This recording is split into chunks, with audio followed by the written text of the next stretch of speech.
y equal to tan inverse x. তাহলে y equal to আমরা লিখতে পারি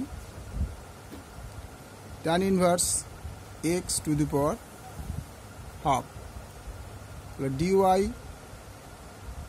dx equal to d dx tan inverse x to the power half. এটার মধ্যে আমরা লিখতে পারি 1/2 tan inverse x 1/2 minus 1 into d dx tan inverse x.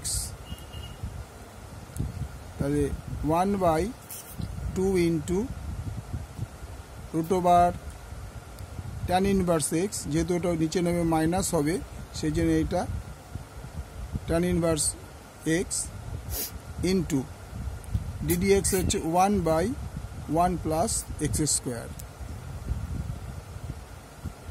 1/2 into 1 plus x square into root over tan inverse x.